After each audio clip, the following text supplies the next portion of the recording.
we're getting reports that at least one person has been shot dead by police here in Nairobi. That's according to local media. Kenyan police had earlier threatened lethal force during today's planned opposition protests, and we're now getting reports of several groups of protesters marching along key roads towards the city centre. The main opposition has said it will go ahead with demonstrations, this despite holding talks with the ruling party last week. The Coalition for Reform and Democracy, or CORD, claims the Electoral Commission is biased in favour of the ruling party. The country goes to polls next year.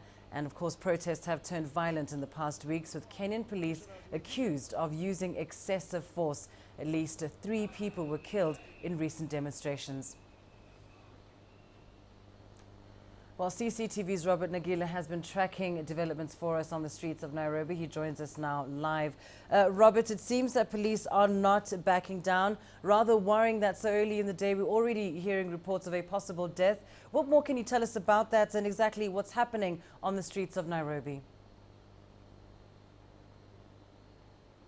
Well, thank you very much, Lizzie. I'm standing right outside the offices of the Electoral Commission. I'm just going to move outside away from the camera so that you can have a better view of the scene at this particular moment.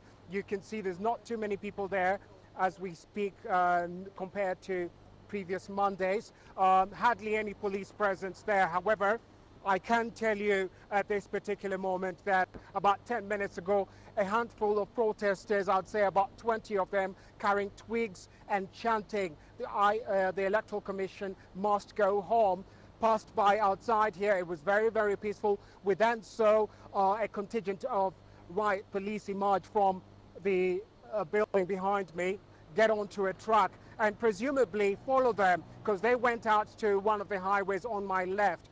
Apart from that, it's been very, very peaceful. Now, we have been getting images from across the city purporting to show that protesters coming out onto the streets. We understand that they were there early this morning. However, we did drive around for almost an hour and a half. We've not been able to come across any of them. But the opposition, Kenya's opposition, held a press briefing about an hour ago, and they say that today's protest is still on. They've urged their supporters to remain peaceful, but they say that they will be converging outside here, the offices of the Electoral Commission. Do you think at all, Robert, that the police's threats of using lethal force and the violence we've seen in previous weeks, do you think that might have almost in a sense slowed people's appetite for protest? As you say, the numbers are considerably small compared to the numbers of opposition members we saw and protesters we saw in previous weeks. Well, if anything, the statements coming from the police, we saw that the Nairobi police force, the capital's police force, saying that lethal force will be used, warning protesters not to come out here today. However, the opposition rushed to the court and got an injunction that allows them to continue protesting, and the judge this morning telling the police that their job is to provide security.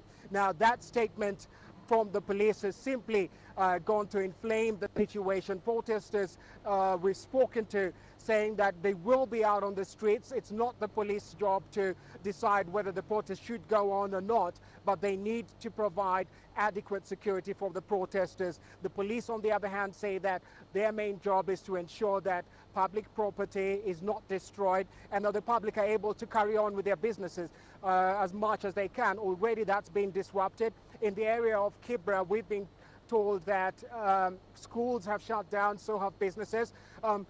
Here in the Central Business District, it's very quiet for a Monday. This is normally a very, very busy artery leading into the Central Business District. There would be traffic at this particular time, lunchtime, but at this particular moment, like most roads around the city, it's very, very quiet. All right, we'll leave it there for now. Thanks very much, Robert Nagila, live for us there in the city centre of Nairobi, where things remain calm for now.